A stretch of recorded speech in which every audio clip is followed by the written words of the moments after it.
So I found myself in a market for a fan cap airbrush. And if you guys looked around and you've looked at the trigger type fan cap airbrushes, there's just really not a whole lot of options available out there. There's the Iwata TH, the Iwata TH2, the GSI Procon Boy PS290, and mostly that's been it. There's a couple of other fan cap airbrushes, but they're not trigger type. So I came across this Master G77 on Amazon. So checking, looking at it, I was like, it's a little bit higher than what I generally am comfortable with in taking a flyer on something that I don't have any idea about.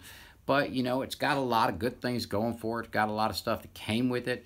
And I thought, I'm going to take a flyer on it. So I really have a need, especially around Christmas. I paint a lot of these 8x10 pet portraits. And I need to be able to varnish them. And I've got spray guns, but it's a lot of paint you have to mix up to use a spray gun for one small thing. And then, there's a lot of cleanup involved. So there's a lot of paint loss. So I thought, I've already got a better or a more expensive fan cap airbrush coming my way, but delays in shipping have kept that. So with, Amazon here in the United States, next day shipping, I thought, let's give this one a flyer. We'll take a look at it. If nothing else, I'll wind up with two really good, brushes. And, it would be something my viewers would probably be interested in. A lot of you guys do models, might do models, stuff like that, or need to be able to, spray out some stuff. So let's get into the review and see how this thing works out. So as always, Amazon was lightning fast with the shipping. It came to me very well packaged, actually. Box is just a cheap plastic box. That's all right. Got a little information pamphlet in there. I will tell you that the paperwork that comes with it is absolutely useless for any information about the airbrush that you're actually receiving in this case. Came with the braided hose. Having that handle on there is really nice. Came with both needle and nozzle combinations. Separate needle was packaged up nicely, and everything was looking good at this point. Immediately upon pulling it out, this chrome right here, hopefully you guys can see that. A little hard to focus on some of this stuff sometimes, but this chrome off the top was flaking off right off the bat, exposing back to brass, which he goes into, well, that's quality control. As far as it being dirty on the inside, I've already run this brush, so that's why you guys see some paint on the inside, and we'll get into how it sprays here in a moment. But yeah, quality, yeah, that doesn't bode well. But I really don't care about that finish on the outside of the airbrush. As long as the airbrush performs, it really makes no difference to me. I should point out that I will tell you just off the bat, the MAC valve that comes with it is actually operable and has a really good long range with it. I have tested out. The MAC valve works perfectly fine. So I got some paper up on the board. We're going to go ahead. I'm going to start out, and we're going to go straight into the fan, and we're going to go straight to the 0.5 needle and nozzle, and we're going to put the fan cap on it and see what kind of fan pattern we can get out of this. I have already run paint through this, or I've already run water through this and tested, make sure the airbrush is actually functioning, make sure it's clean, everything's working. What I'm going to do is load this up with some Aquaflow Detail Colors paint, which is really thin paint and absolutely needs no reducer in it whatsoever. And it will run through, this will run through a very tiny detail airbrush without any reducer whatsoever. So it is very thin paint. And so let's get in here and see what we come up with.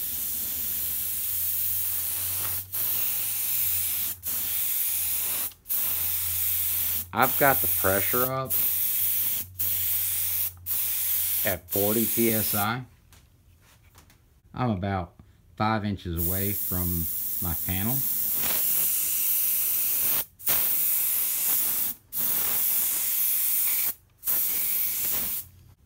Of course, there's no way to adjust the fan on this, so it's, you know, it is what it is. You base that on pressure. And here, let's put some straight.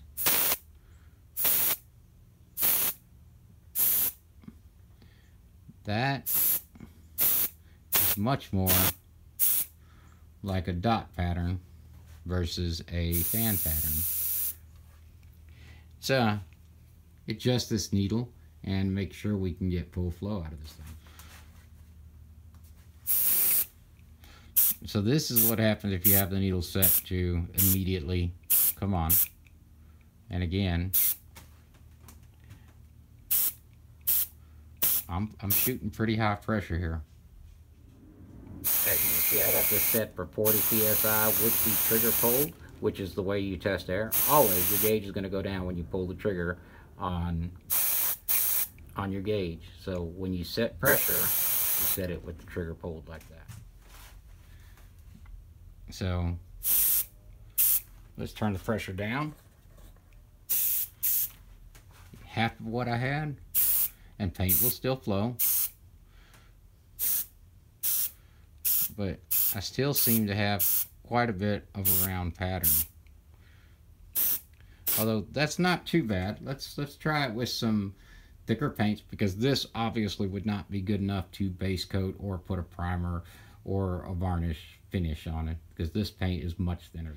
Okay, now I've put Createx Illustration in here straight out of the bottle, which is still a fairly thin paint for a 0.5 needle and nozzle combination.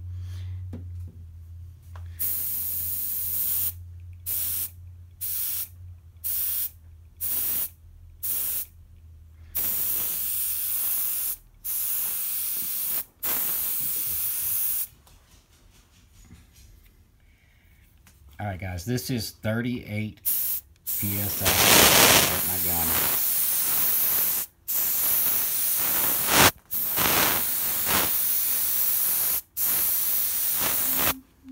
As you can tell,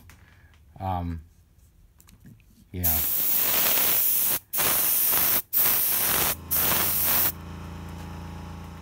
Give you an idea of how wide that is. That's all that is. Now I'm gonna come back here a few inches away. I've added some more paint back in. But even way back here, you see how little coverage I'm getting. We'll crank that pressure up. Got this back, make sure the back valve's all the way wide open. And this is not even thick paint by standard of what you would be using this airbrush for. There you go, guys. I got this thing pegged at like 50 psi to do that pattern you've seen. A lot of y'all with hoppy compressors can't even hit 50 psi. So that would definitely be a problem. Now, at the same pressure that I was running that, I pulled out my Wada HPCS, a little bit dirty right now. Just went ahead and put that same Createx Illustration in the gun. This is a 0.35. You know, don't mind all the dirt on that. That's my brushes get pretty dirty. So that's 0.35 at the same pressure,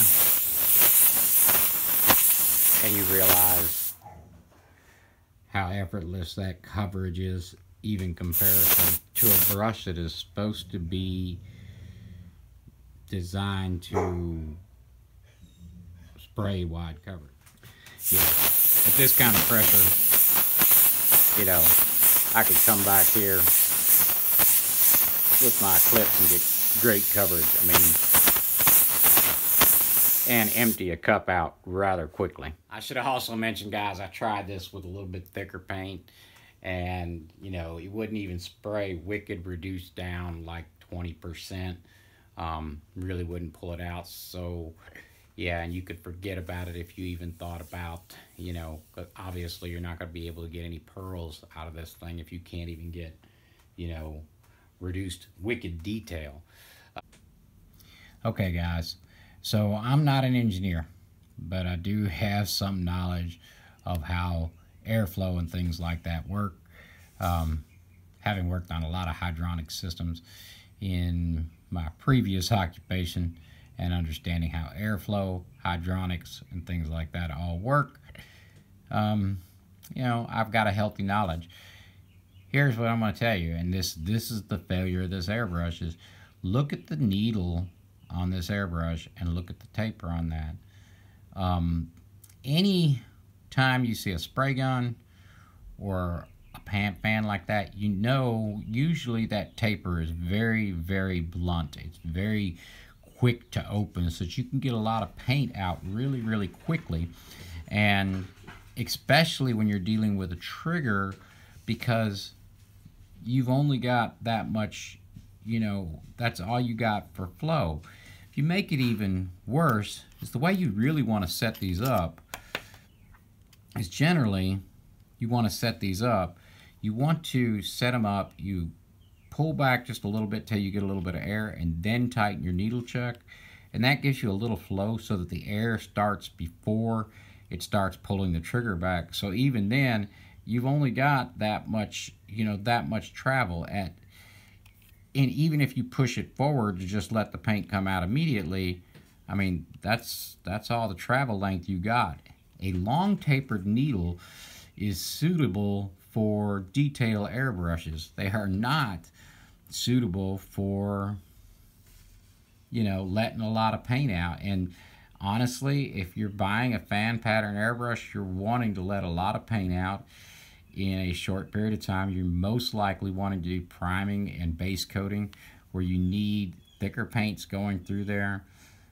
The other thing, I just don't feel like the way this is built up front is, you know, big enough airflow in the holes. So we're not getting enough paint out of it.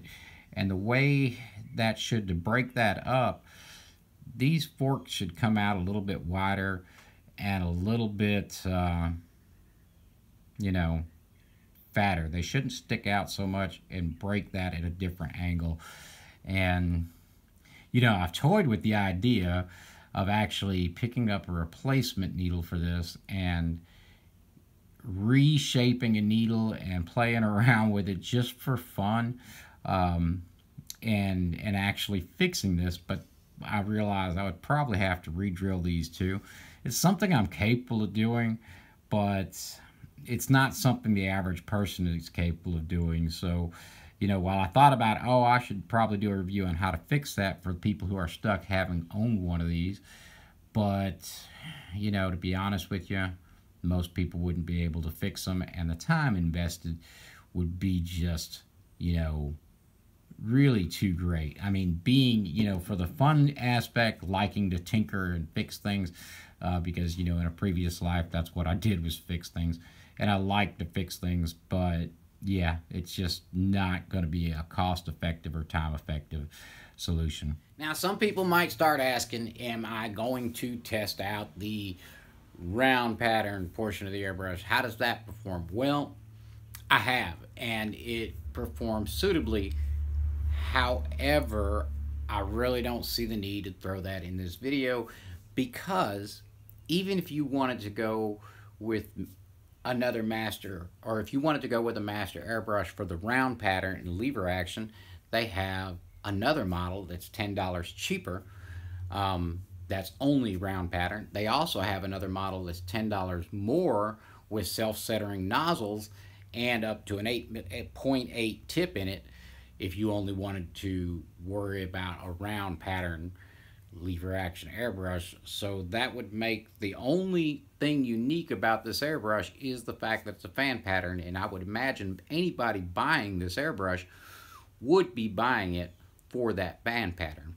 I am going to have a review on the GSI Krios PS290 really soon, and you know, I'd love to get my hands on an Iwata TH2. I have used the Iwata TH before. It is an awesome performing brush, rather expensive, of course, and you know, hopefully I can gather my way to an Iwata TH2 and show you guys the difference. I have reached out to the manufacturer twice. I've tried to call them, and both times I was put on hold until I felt like hanging up. I was on for over 15 minutes waiting. you know, and I will probably email them and be like, hey, if they have, you know, anything they want to add to that, I can update my review at that time. Or if they tell me that, you know, that I got a bad, you know, brush or something like that and want to send me a replacement. But I really, really like this airbrush, or I like the concept of this airbrush. I like the fact that it came with the handle. I like the fact that it had the different size cups. It came with a braided hose. All those things that add value to it. But in the end, there's a design failure there, and no amount of packaging or bringing things around is going to make this airbrush worthwhile keep for me. This is going to be one of the very few times in which I actually return something, an airbrush. Most of the time when I buy them, I know what what I'm looking at, what I'm getting, and I know how to repair things. So usually that's no problem for me. But anyway, guys, I appreciate y'all stopping by. That's gonna be it, and it'll be a wrap. Y'all have a great day. We'll talk to you next time. Bye.